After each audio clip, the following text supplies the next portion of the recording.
Hello, friends, and welcome. Welcome to another episode where I review vintage fountain pens.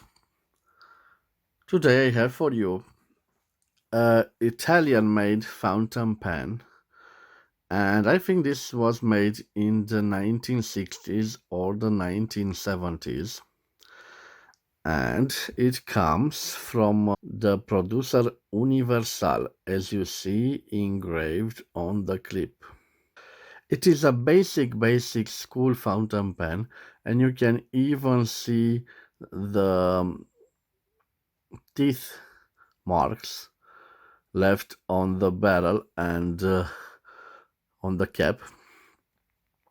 It has quite a modern design with this cap, interesting cap. It is all made out of plastic, and it has a beautiful semi-hooded nib and an interesting filling system, what I call a syringe filling system, that we saw before on Italian fountain pens made in the Settimo Torinese area near Turin, Italy, well known for the fountain pen manufacturers located in that area since the 1920s.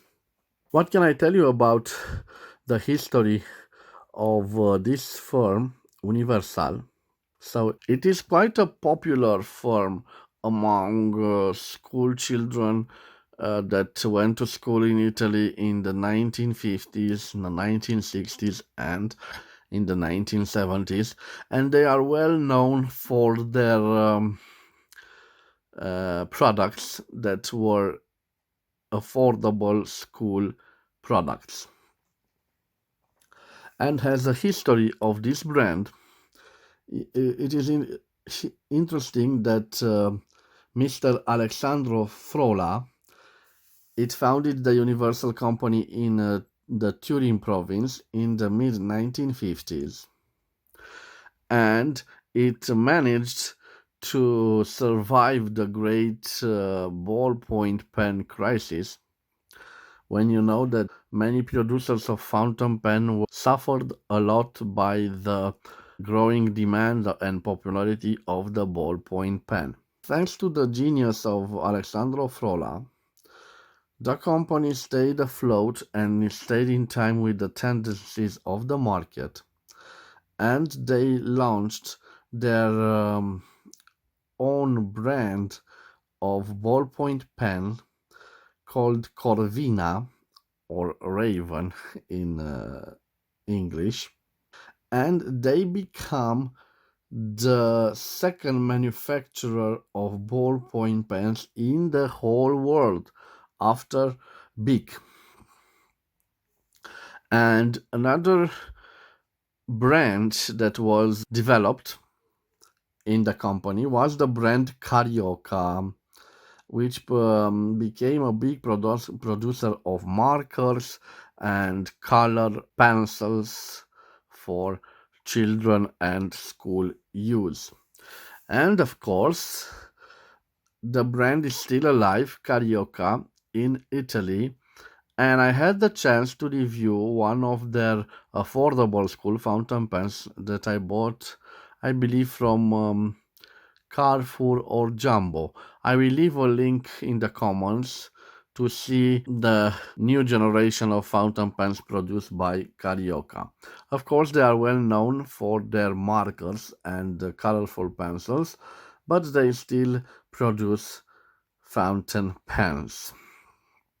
So, enough about the history of the brand, and now let's concentrate about this fountain pen. As you can see, it has this syringe type filler, and I'm not a big fan of this syringe type filler. I will tell you why. You can see the body is made out of a plastic, injected plastic. It has this beautiful light blue color, And let me show it to you. Let's start with the cap. The cap is quite plain. It has those silver colored trims. I've already shown you the inscription of the clip. It is quite a functional clip, a metallic clip. You see how springy it is. It has this interesting design, which I find very, very modern for the 1960s or the 1970s. And that's it. No made in Italy and no other visible barrel inscriptions. I must show you the end of the barrel, which has this plastic transparent part and the cap on screws. It reveals a nice looking ink window, which is not as functional in my opinion, but it shows that it has some ink in the reservoir. Here you can see the beautiful semi-hooded steel nib. At the back we have a plain plastic feed. The barrel unscrews like this, and here we have the syringe filling system. It is, like I said, the school fountain pen.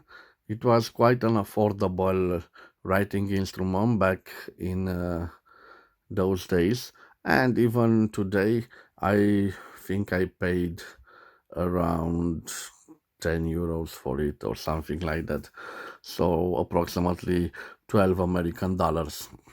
I prepared as a comparison a school fountain pen made in Moscow, also in the 1970s. It has this hooded nib and this interesting integrated ink converter, and I will put it here next to the universal. I have also a fountain pen. I believe, and I'm sure, it is a luxury fountain pen, not an entry-level fountain pen. But this is a Parker 51 made in the 1960s in England. And you can see that our fountain pen is quite a long fountain pen, but quite slim. So made for the children, school children. All the body is made from plastic. And I will leave the dimensions of it on the screen, and after that we will do the writing sample. So I will put this over here and this over here. For the writing sample, you know that I like to use inks that match the color of the body of the pen, so I thought that a Faber-Castell turquoise ink would be appropriate. And we will see how. Oh, sorry guys, let me give it a little shake of the ink. Now I will open the pen.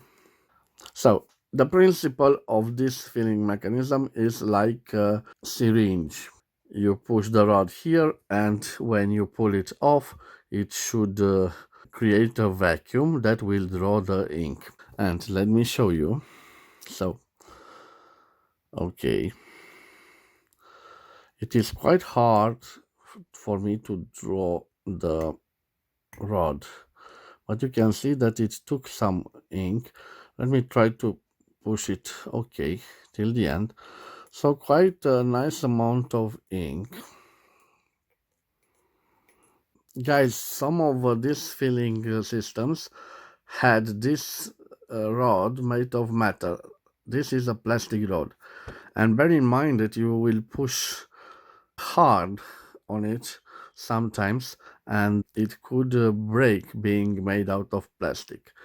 So I believe this is a quite entry level fountain pen. They spared some production costs with using this plastic rod.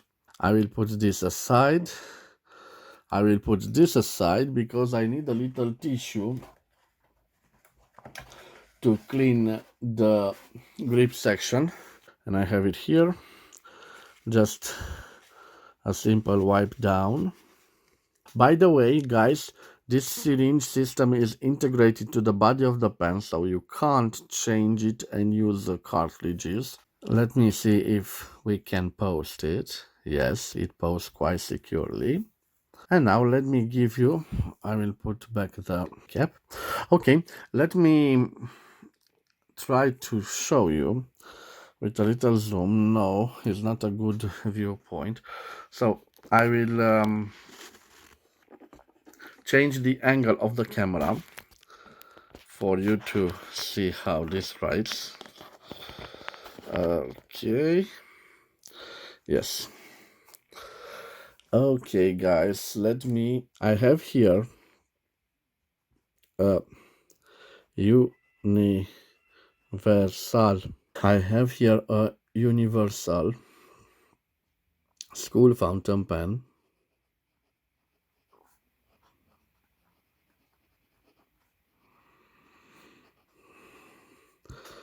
made in Italy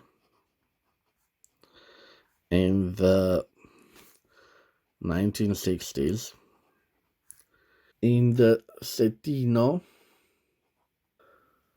Torinese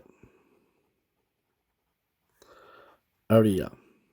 This has a semi hooded nib, a steel nib.